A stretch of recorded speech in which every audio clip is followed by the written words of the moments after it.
আসসালামু আলাইকুম। আজকে আপনাদের আমি দেখাবো বিরিয়ানি রান্না। বিরিয়ানি রান্না আমরা সবাই পারি, কিন্তু আজ আমি কিভাবে বিরিয়ানি এত মজা করে রান্না করি সেটা আজ আপনাদের আমি দেখাবো। ভিডিওটি স্কিপ না করে শেষ পর্যন্ত আমার সঙ্গে থাকুন। তাহলে চলুন ঝটপট। এখানে আমি বিরিয়ানি রান্নার জন্য কিছু পোস্ত ভিজিয়ে নিয়েছি, আর কাজু বাদাম ও চিনে বাদাম, এগুলো আমি এখন খুব সুন্দর একটা পেস্ট তৈরি করে নেব। এখন আমি একটা কড়াইয়ে দিয়ে দিচ্ছি পরিমাণ মতো সয়াবিন তেল। কড়াইটা খুব ভালোভাবে হিট করে নিতে হবে।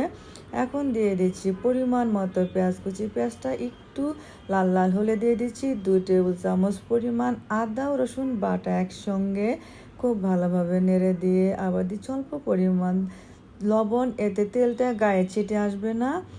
আবার কিছু নেড়ে দিয়ে দিচ্ছি 1 টেবিল চামচ পরিমাণ শুকনা মরিচ গুঁড়া, আর নেড়ে চেড়ে দিচ্ছি অল্প পানি দিয়ে আবার কষিয়ে নেব খুব সুন্দরভাবে। মশলা কষানো হয়ে গেলে আমি দিয়ে দেব রাঁধুনি যে মশলার বিরিয়ানি প্যাকেট, সেটা আমি এখন ঢেলে দেব। এখানে পুরোটাই আমি দিয়ে দেব, যেহেতু 1 কেজি পোলাও চাল আমার। এখন মশলা খুব ভালোভাবে মিশিয়ে নিচ্ছি। এভাবে অল্প অল্প পানি দিয়ে মশলাটাকে 2-3 বার খুব সুন্দর করে কষিয়ে নেব। কষাতে কষাতে তেল উপরে চলে আসলে দিয়ে দেব মাংস ধুয়ে রাখা। এখানে আমি 1.5 কেজি মাংস নিয়েছি 1 কেজি চাউলের জন্য। আমি যেভাবে রান্না করি আপনারা এভাবে একবার রান্না করে খেয়ে দেখবেন কতটা মজার হয়। এখন আমি মাংসগুলো খুব সুন্দরভাবে কষিয়ে নিচ্ছি। ঢেকে ঢেকে মাংসগুলো আমি কষিয়ে নিচ্ছি। এখন দিয়ে দিচ্ছি টক দই 4 টেবিল চামচ পরিমাণ ফেটিয়ে নিয়েছি টক দই, আমি আবার নেড়ে চেড়ে দিচ্ছি। পরে আবার কিছুটা লবণ দিয়েছিলাম আমি। কিছুক্ষণ পর লাস্টে দিতে হবে বাদাম পেস্ট। শুরুতে দিলে এটা তলায় লেগে যাবে। আবার নেড়ে চেড়ে দিচ্ছি খুব ভালোভাবে। এখন বাদামের জগটা ধুয়ে কিছুটা পরিমাণ পানি দিয়ে আমি প্রেশার কুকারে বসিয়ে দিলাম। 2-3টা সিস হওয়ার পর আমি নামিয়ে নেব। এতে করে দ্রুত হয়ে যাবে মাংস সেদ্ধ।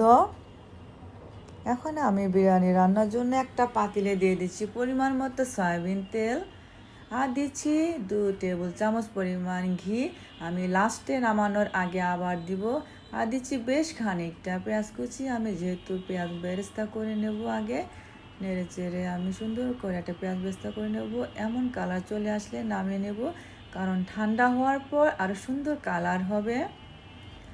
এখন আমি চাল ধুয়ে রাখা সেটা আমি দিয়ে দিচ্ছি 1 কেজি পোলাও চাল, আর দিয়ে দিচ্ছি 1 টেবিল চামচ পরিমাণ আদা রসুন বাটা একসঙ্গে। সেটা দিয়ে খুব সুন্দর করে আমি চালটা ঝরঝরা করে ভেজে নিয়েছি। তারপর দিয়ে দিচ্ছি মাংস পানি সহ। 1 কেজি চাউলের জন্য 1.5 কেজি পানি লাগে, সেখান থেকে আমি 1 পোয়া পানি কম দিয়েছি, যেহেতু মাংসে পানি ছিল তাই। আসলে যে পট দিয়ে চাল মেপে দিবেন ঠিক তার 2 পট পানি দিতে হয়। দিয়ে দিলাম সামান্য লবণ, কাঁচামরিচ আস্ত কিছুটা, আর দিলাম 1 মুঠো কিশমিশ। আমার কাছে আলু বোখারা নাই তাই দেওয়া হলো না, আপনাদের কাছে থাকলে দিয়ে দিবেন। আমি যেহেতু কেওড়ার জল খাই না বাসায় রান্না করলে, তাই আমি দিলাম না। এ পর্যায়ে আমি একটু লবণটা টেস্ট করে দেখছি, একটু লবণ লাগবে, দিয়ে দিলাম। আবার আমি নেড়ে চেড়ে দিচ্ছি। যখন পানি শুকিয়ে এ পর্যায়ে আসবে তখন আমি ঢেকে চুলা কমিয়ে এটা তার উপর বসিয়ে দিয়েছি। তো আমি কাঁচামরিচ দেওয়ার পর এই গুঁড়া দুধটা দিতে ভুলে গিয়েছিলাম, তো এখন আমি 3 টেবিল চামচ পরিমাণ গুঁড়া দুধ দিয়ে দিলাম। এখন ভালোভাবে মিশিয়ে নিচ্ছি। চুলার তাপ এ পর্যায়ে লো হিটে রেখে ঢেকে আমি উপরে একটা শিল দিয়ে ভাড়া দিয়ে রেখেছি 20 মিনিট। 20 মিনিট পর আমি ঢাকনা খুলে নেড়ে চেড়ে দিচ্ছি যে কেমন হয়েছে ঝরঝরে সুন্দর আমার বিরিয়ানি। তো এখন আমি 1 কাপের মতো পেঁয়াজ বেরেস্তা দিয়ে ঢেকে রাখবো 10 মিনিটের মতো, এবং চুলাটাকে বন্ধ করে দিয়েছি। 10 মিনিট পর আপনাদের আমি সার্ভ করে দেখাচ্ছি, এবং উপরে কিছুটা পেঁয়াজ বেরেস্তা দিয়ে দিচ্ছি। খুবই সুন্দর লাগে এবং খেতেও ভালো লাগে, অসম্ভব মজার। কতটা সুন্দর হয়েছে আমার বিরিয়ানি রান্না। বিরিয়ানির সাথে শসা, লেবু, পেঁয়াজ, কাঁচামরিচ না হলে মনে হয় যেন অসম্পূর্ণ রয়ে গেছে বিরিয়ানি খাওয়াটা। তো বন্ধুরা, আজ এ পর্যন্তই। কেমন হলো আমার বিরিয়ানি রান্না? আপনারা বাসায় অবশ্যই খুব সহজে এরকম বিরিয়ানি রান্না করে খেয়ে দেখবেন, খুবই মজা লাগে। আজ এ পর্যন্তই। আশা করি আমার ভিডিওটি আপনাদের ভালো লাগবে, আর ভালো লাগলে আমাকে লাইক দিন, কমেন্ট করেন, পাশে থাকুন। আর আপনাদের প্রতি রইল আমার অফুরন্ত ভালোবাসা। সবাই ভালো থাকবেন, সুস্থ থাকবেন। ধন্যবাদ।